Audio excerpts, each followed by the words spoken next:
if you had a guy that comes up to you with a gun and you're at a distance, you have a choice. You can duck, you can run, you can stand there and hope you can bargain with the guy so he doesn't shoot you. You have to make an immediate choice right then. But the real issue is not what to do at that moment. It's what made that guy want to pull that gun on you in the first place. Why did he choose to do it? And that's the issue. That's what everyone misses in this culture. No one knows. No one even reflects on the reasons. You go and a judge, kid gets arrested for stealing something, and he's before a judge. The judge doesn't know anything about his background. The jury doesn't know anything about his background. They have no idea why his stealing reasoning for stealing something. All they see is the fact. And that's the surface notion that's so destructive.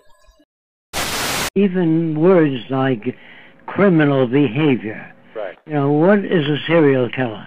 Is a serial killer a guy with a machine gun that kills a lot of people? What is a killer? What is a criminal? Well, King Solomon had 1,000 wives. He would be arrested as a bigamist today. So what you call admirable behavior in the past doesn't make sense. I think that all lawyers would be considered criminals in the future. This goes along with all politicians would be considered criminals because they say things people like to hear. They don't always speak the truth because it wouldn't get them anywhere. So I would say that insurance companies that put out small print, that is with criminal intention. So what you call a criminal depends on the culture you live in. When the Romans used to feed Christians to lions, that was not considered criminal behavior. Today, it would be considered criminal behavior. So before you talk to people about there's too much crime in the world, ask them what they mean by crime. Do they mean false advertising? Does it mean what the drug companies claim about their pills? Does that mean when a doctor says you need an operation, is he trying to pay off a new boat or a house, or do you really need the operation?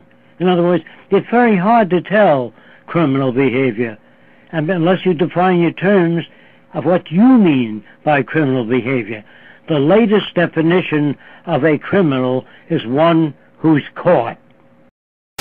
Is mentally ill. There's nothing wrong with a Southerner or a member of the Ku Klux Klan. That's the environment he was brought up in. And the psychologists today and psychiatrists are so stupid that they deal with the individual. It's really the environment that makes them that way. If you don't understand me, if you were brought up as a little baby or by the headhunters of the Amazon, so let's say you, and if I said to you, doesn't it bother you to have 10 shrunken heads? You might say, yes, my brother has 20.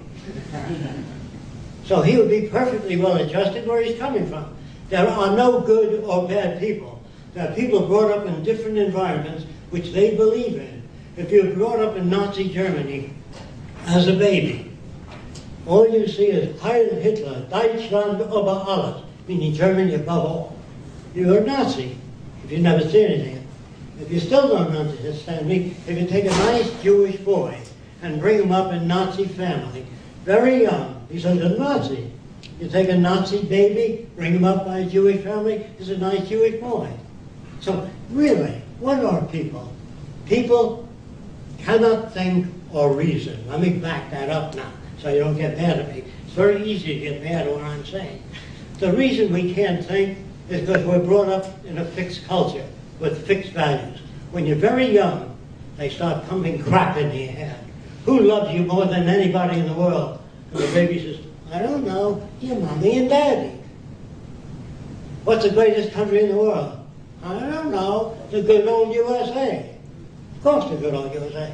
And you brought up in Saudi Arabia, you brought up in Dubai, you brought up in Germany, same pitch, okay?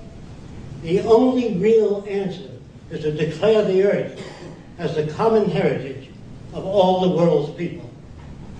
And all the resources shared by all the world's people. If you still don't understand that, what we spent in World War II, what we, the Germans, the French, the British, all the money we spent on equipment could have built hospitals all over the world, schools all over the world, wiped out the slums all over the world. How stupid can you be?